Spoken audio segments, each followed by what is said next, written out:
O município de Nhamatanda, na província de Sofala, acordou neste último sábado, 13 de setembro, com um cenário de desespero e revolta. Na madrugada que antecedeu o dia 5, bancas convencionais pertencentes a vendedores locais foram completamente destruídas. As estruturas que funcionavam como espaços de comércio de produtos diversos, desde alimentos até artigos de primeira necessidade, ficaram reduzidos a escombros e os comerciantes perderam bens de valor incalculável. Segundo os relatos dos afetados, a destruição teria sido motivada pela necessidade de ceder espaço para a construção de um edifício comercial que deverá ser erguido por um empresário chinês. A medida, considerada abrupta e injusta pelos populares, deixou dezenas de famílias em situação de vulnerabilidade. Muitos dos vendedores afirmam que não receberam qualquer aviso formal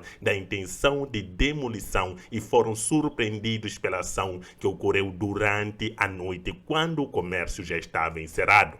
Abre aspas, ficamos sem nada, perdemos todos os nossos produtos. Era aqui onde tirávamos o pão de cada dia para alimentar os nossos filhos. Agora não sabemos o que vamos fazer. Pedimos socorro porque o país é nosso, mas sentimos que estamos a ser maltratados. Desabafou uma comerciante que, entre lágrimas, tentava recolher restos de mercadorias espalhadas pelo chão. No local era visível o cenário de destruição. Tábuas e chapas retorcidas, alimentos e artigos diversos espalhados pela rua e dezenas de pessoas tentando recuperar o que estava em meio aos destroços. A população vizinha que se reuniu em torno do espaço não escondeu a sua indignação. Muitos questionam a forma como as autoridades locais lidaram com a situação e denunciam a falta de diálogo e consideração para com os comerciantes, que, segundo eles, sempre dependeram das bancas para sustentar as suas famílias. A medida reacende o debate sobre a pressão crescente que pequenos vendedores sofrem em várias cidades moçambicanas, onde frequentemente projetos comerciais de grande porte avançam em detrimento de economia informal, que continua a ser o principal meio de sobrevivência de famílias. Até o momento, não houve esclarecimentos públicos por parte das autoridades municipais de Nhamatanda sobre as razões que levaram à demolição das bancas, sobre possíveis medidas de compensação para os comerciantes prejudicados. Essa ausência de comunicação oficial aumenta ainda mais a frustração da comunidade, que teme que situações semelhantes possam voltar a acontecer no futuro. Para os vendedores, a incerteza é o maior desafio. Sem espaço para comercializar e sem alternativas imediatas oferecidas pelo município, muitos veem a sobrevivência das suas famílias ameaçadas. Acordamos todos os dias para trabalhar e não pedimos nada de graça. O que queremos é apenas um espaço onde possamos vender e sustentar os nossos filhos. Se tiram isso de nós, como vamos viver? Questionou outro comerciante afetado. A indignação já começa a ganhar eco em grupos de defesa dos direitos humanos dos vendedores informais, que apelam às autoridades nacionais para que intervenham e garantam que decisões semelhantes não sejam tomadas sem salvaguardar o direito ao sustento das famílias locais. Enquanto isso, em Nhamatanda, as marcas de destruição permanecem à vista de todos. Bancas desfeitas, mercadorias danificadas e um sentimento coletivo de impotência diante de um processo que muitos consideram desigual. Para os vendedores, a luta agora é pela dignidade e pelo reconhecimento de que o pequeno comércio também é parte vital da economia do país.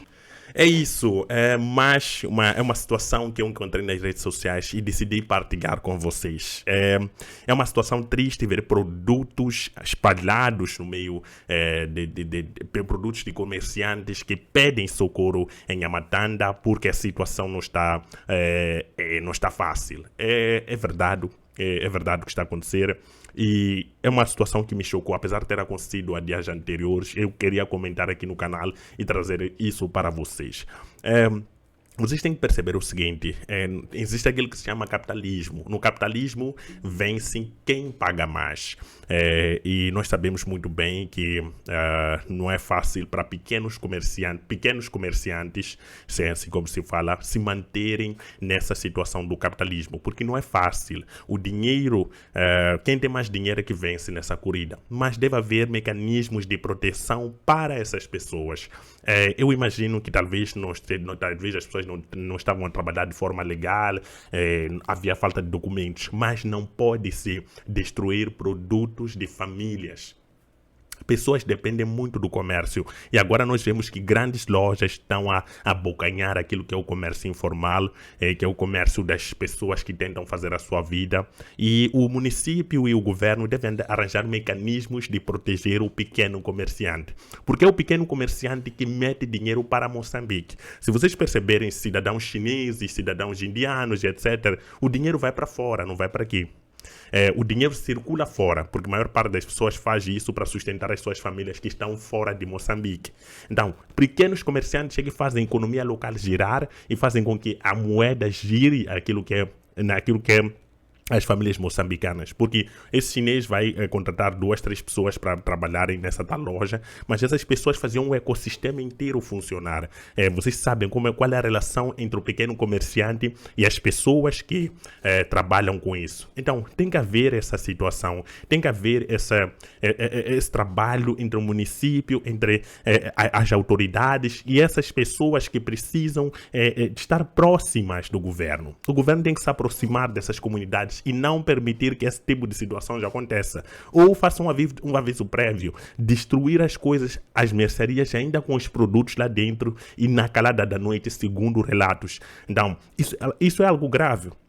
Por mais que seja de dia, pelo menos que permitam que essas pessoas tenham uma chance de recomeçar. Quantos produtos foram danificados? É só verem as imagens que eu coloquei anteriormente. É difícil, é muito complicado esse tipo de situação. Nós também não sabemos o contexto, se teve aviso prévio, etc. Por mais que tenha aviso prévio, as pessoas não respeitaram, mas podiam pelo menos dar estamos aqui com a escavadeira, tirem os vossos produtos, nós queremos cumprir isto.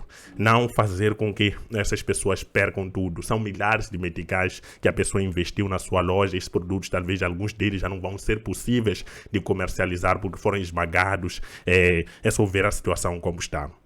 Então, parece que o governo moçambicano está se a distanciar cada vez mais da população. Isso não deve ser assim. O governo deve se aproximar cada vez mais da população. Porque nós estamos perante uma população moçambicana que está insatisfeita. E a insatisfação da população moçambicana já foi vista naquilo que foram aquilo que são as eleições passadas de 2024 e nas manifestações que aconteceram. As manifestações foram prova clara da insatisfação dos moçambicanos. E ter um governo que não se aproxima da população é difícil. Eu fico muito feliz com, não sei, o governador de Nampula. É uma pessoa muito próxima da população, tem feito um trabalho muito incrível. Ele resolve os problemas pessoalmente, ele tenta sempre aproximar da população, negociar com a população. Dizem que aqui em Moçambique é incrível como quando um dirigente faz o seu trabalho, já se torna alguém especial. É bonito, é lindo, né? Ver o que ele está a fazer. Ele se aproxima da população, tenta resolver os problemas, tenta mostrar trabalho. É isso que se quer. Uma das formas do governo reconquistar aquilo que é a confiança, aquilo que é o amor das pessoas, é mostrando o trabalho. Apesar de que algumas pessoas já são céticas, não querem acreditar que esse governo possa trazer algo novo para Moçambique. Mas é o governo que vamos ter até pelo menos 2028, 2029. Até o momento em que muita coisa pode acontecer. E nós sabemos muito bem que há muita concorrência. Nós estamos a ver o Anamola vir com muita força e o governo tem que se preparar para esses novos partidos, essa nova forma de fazer política. Porque agora qualquer ação que o governo faça vai cair nas redes sociais. Eu vi isso como um pedido de socorro de alguém. Infelizmente vi muito tarde, hoje é dia 17, isso aconteceu no dia 13, segundo os relatos da pessoa, e é algo triste, mas eu acho que é uma denúncia que é válida, que nós podemos falar e conversar sobre isso.